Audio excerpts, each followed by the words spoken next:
Hey guys, welcome back to the shop. Today we're going to work on a picture frame.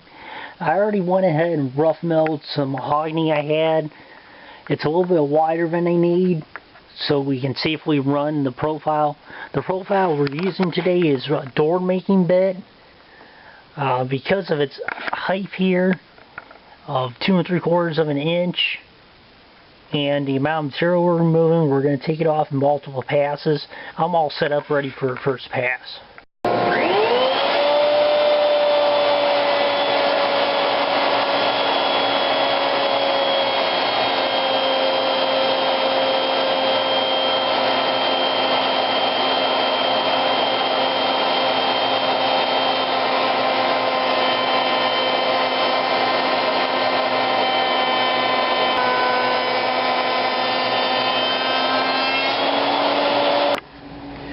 So after all that shaping, this is what we've got.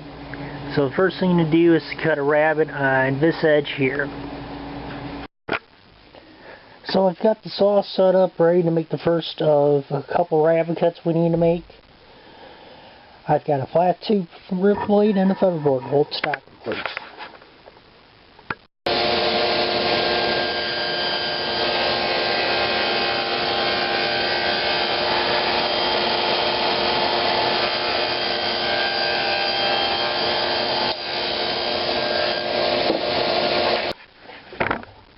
I'm set up here to make the second of the two rabbet cuts. I lower the blade, move the fence to appropriate distance. I want you to know something when I make this cut. The scrap piece is going to fall away. And one more thing on the table saw. I've got a special zero clearance insert to help support the stock and make the cut safer.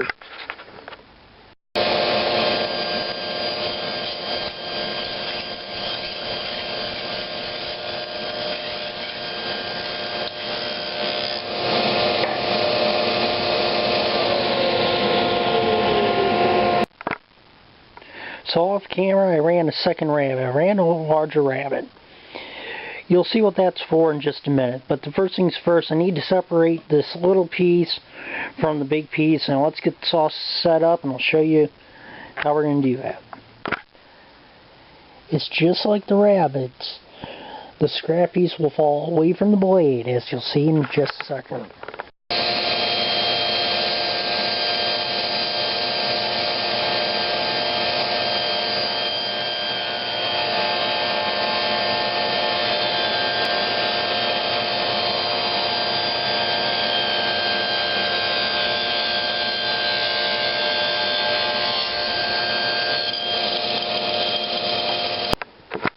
So for the last ripping operation, the only things I did was move the fence a little bit closer to the blade and lower the blade.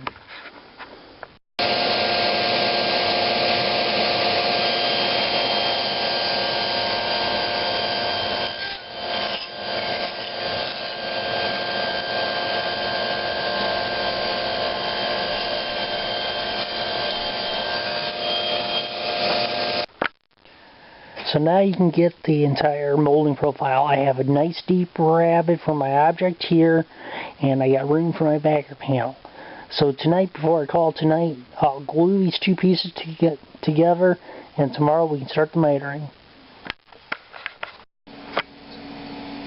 I went ahead and I sanded the profile of the molding, so it will help make the assembly process go a lot quicker. I got the miter saw set up here to cut the miters. One thing, because of the shape of the molding, I had to add a filler block to keep the molding nice and level on the miter saw bed.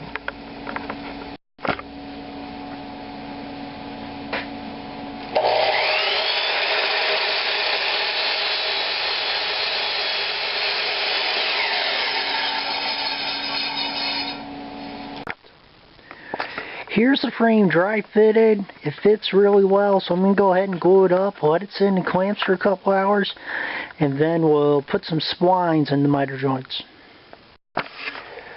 So it's been several hours since the frame's dried in the clamps. I went ahead, did my finish sanding on the corners, and I need to reinforce the joint with splines. So we got the table saw set up with a spline joint jig, and it's clamped. My frame's clamped in place. I'm using a flat tooth rip blade to give me a nice square bottom cut, and it goes like this.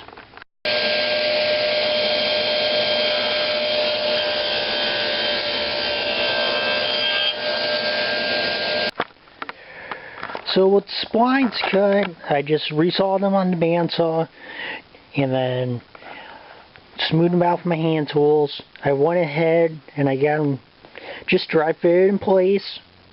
Using a clamp in the corner, draw them in tight.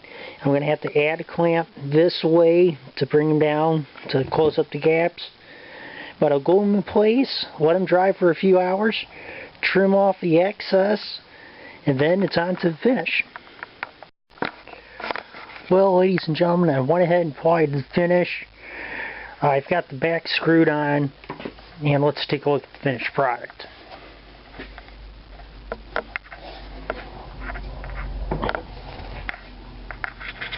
The finish itself is a tung oil and just a satin polyurethane. See, we try to get this up in the light for you to look at.